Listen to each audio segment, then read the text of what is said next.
En los años 1600, cuando el tirano mandó las calles de Cartagena, aquella historia vivió. When you think of the island of Puerto Rico, what comes to mind? Warm sand, beautiful people, tasty food, and exotic locations. But this past summer, Jose passed the island, then Irma hit on September 7th, then Maria on September 20th, all of which were hurricanes, each stronger than the previous. Puerto Rico was without power, the infrastructure was destroyed, and most tragically, people have died.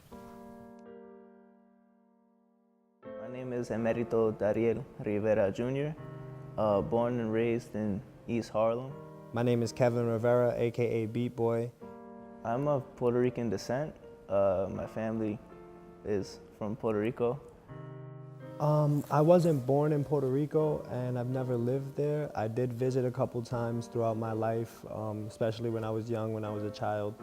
And my life regarding my culture, man, I was born into this culture. My grandmother was a die-hard Puerto Rican, listening to salsa, cleaning, and I would wake up on the weekends to that type of environment, cooking food and all the scents and the different, sounds, that part of that, Puerto Rican atmosphere and stuff like that. The clave, the maracas, bongos, congas, all that stuff was part of my upbringing.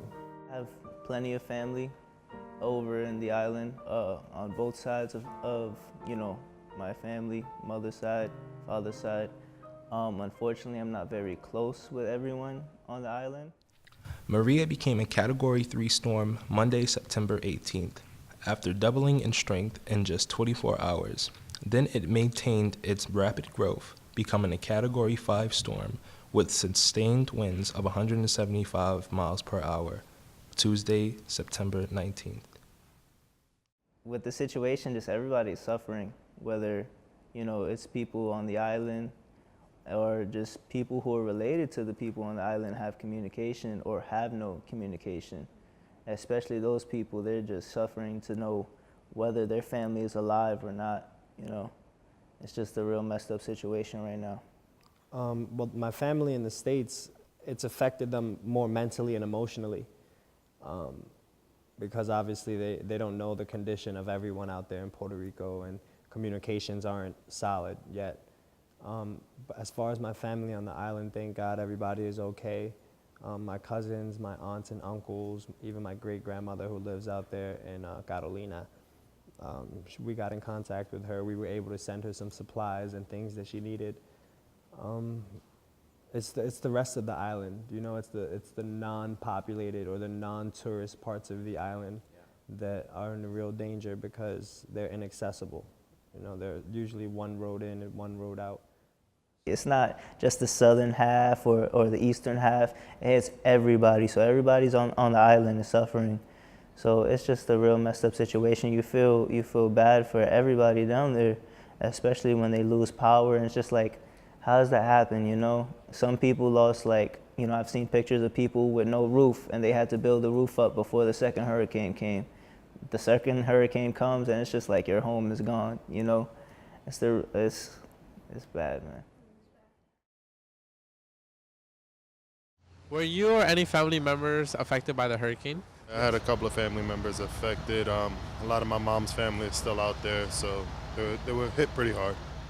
Yes, my grandma was affected. She was locked in her house for 2 weeks. Yes, 5 or 6 of my relatives. And how have you seen any changes in the community since the hurricane? No, really. No, Okay. It's been bad. We still got no light out there. The food is scarce. Water's even more scarce. It's not good. Only the tourist section of Puerto Rico is up and running. You got restaurants, bars, stuff like that. But we from the country, we don't got none of that money. Our bridges are out, so we can't go in, and we can't go out, and people can't come in. So it's really hard to get food and supplies there. 6% of the power on the island has been restored. I mean, in terms of the U.S. really helping, I feel like the help is going to be so limited. If you look on the internet for anything that people are really posting, a lot of the support is going straight to San Juan, which, I mean, is a good thing because there is support, but things aren't really getting distributed the way they are. And, you know, a lot of things are really messed up. Even when things are really distributed, prices go up. When you know these people really can't afford to really, you know, buy these things that you're putting on the shelves. I feel in the beginning there was a good amount of exposure toward the disaster, and you know, a lot of people were getting involved in pitching in and raising awareness. After a while it died down, and I feel like it's a conversation that needs to keep happening because there's so many people out there that have been affected. It's impossible to reach all of them within the amount of time that it's been. You know, there's a lot more that needs to get done, and the media should definitely keep the image of Puerto Rico and the idea that we need help in people's minds. I think the mainstream media held the situation, and they you know, they took it and they didn't really want to report it, basically, you know. It's really messed up because if you look at the situation with, you know, Florida and Houston, you know, they were receiving so much, you know, support from the U.S. And then in terms of media, they were really reported on. With PR, it was like, you know, the first hurricane really wasn't in the news. We were still focusing on Houston and Florida. And then with the second one, it was reported a little bit, but it wasn't like a main topic. It didn't seem like front page news. 93% of the island has access to water, but remains on a boil advisory, which is a public health advisory or directive given by health authorities to consumers when a community's drinking water is or could be contaminated by pathogens. 982 survivors remain in 41 shelters across the island. More than 200,000 people from Puerto Rico have went to Florida since Maria hit, according to the Florida Division of Emergency Management. How do you feel about Trump and how he's been handling the situation as a whole? How should he go about helping the cause, given that Puerto Ricans are U.S. citizens? In all actuality, the only thing that he can do, that I feel that he can do, is just let everyone else do their jobs. And, you know, if he can allocate some funds to the island to help, you know, entice people to build roads and start rebuilding, that's awesome. But if he could just stay away at this point, that's perfect. I seen Donald Trump literally throw bounties like it's, you know, basketballs. I think that's humiliating to me. So, like, I think the U.S. needs to step it up and do way more. Like, the most disrespectful thing I've ever seen done from a United States president. Mind you, we are Americans. President Trump did approve a disaster declaration for Puerto Rico, according to Vox, but then days later he seemed to be much more focused on having feuds on his Twitter account with professional athletes. I feel that the government could always do more. But, I mean, who are we to push if we don't push for that? Enough, that's a relative term. I don't know. I don't feel like they're doing enough. I feel like they could do more. Probably be a little more, you know, proactive. Oh, yes, indeed. And definitely the president and the government, yes. Yes, indeed. And what ways do you believe that the government should be helping the people? Well, making sure that aid gets to those islands that they do not have roads, such like the armies and such like the armed forces. As they make bridges for themselves in the war, they can make makeshift bridges so the aid can get to those areas that do not have roads and transportation. I'm sure to the president, there's a bunch of other things on the list of priorities than helping out Puerto Rico. But, you know, I don't know if it was on purpose or not. It was just, they're reacting or they're responding kind of in a way that I expected them to, if that makes any sense. Like, the government never really showed any care for, you know, the island or the people. In all honesty, you know, I might sound crazy, but I've seen all of this coming before it actually happened. You know, I told fellow Puerto Ricans and just people in general that this was gonna happen. People were really gonna lose their homes. And, you know, in my opinion, I feel like, you know, with the fact that those homes are removed, the U.S. will be able to take that land and really do whatever they want with it. They can build the, you know, Puerto Rico that they really want to build. November 17th, 2017, the White House asked Congress to approve a $44 billion aid package for the hurricane relief that will put the total disaster relief at almost $100 billion.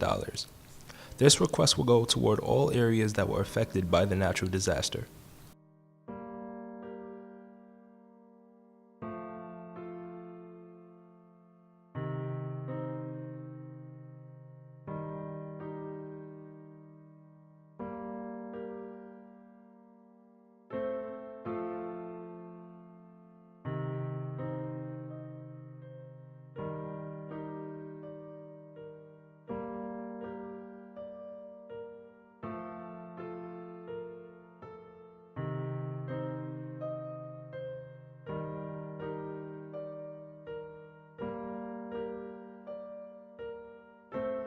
Last question, what do you think the community can do to aid Puerto Rico?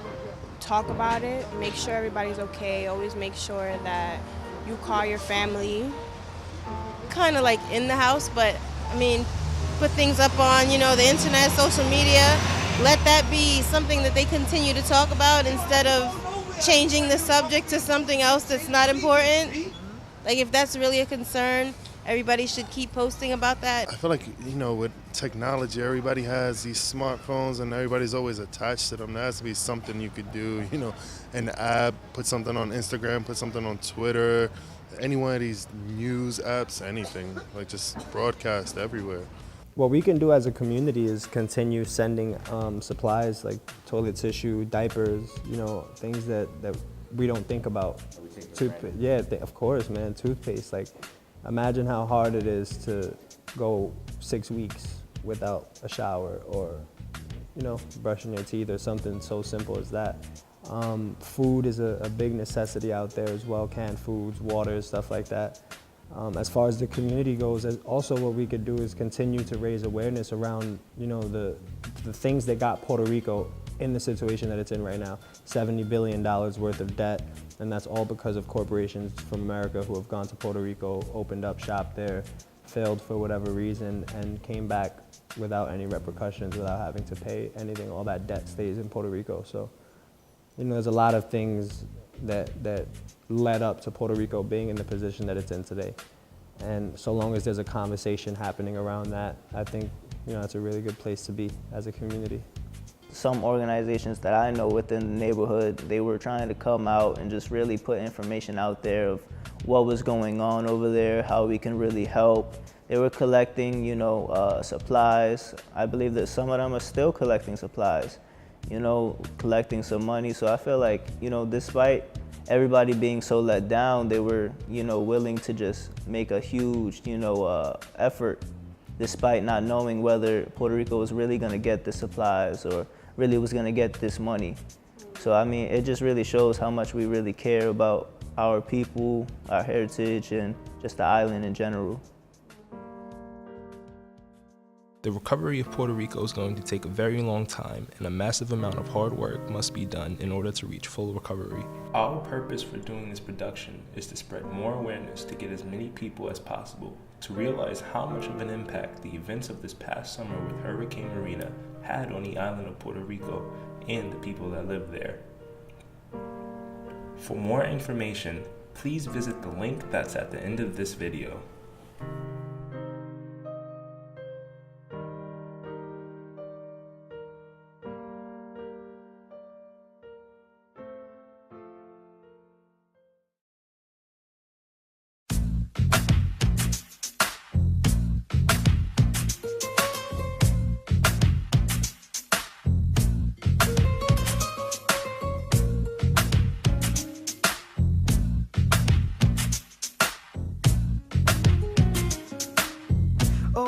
Maria, Maria,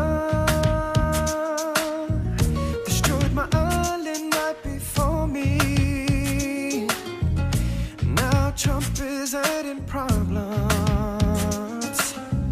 Can't even describe how her beauty's gone. Oh, Maria, Maria, but it was stronger than you think. Surrounded with nothing but love, yeah, yeah. Viva mi isla bonita. Facts.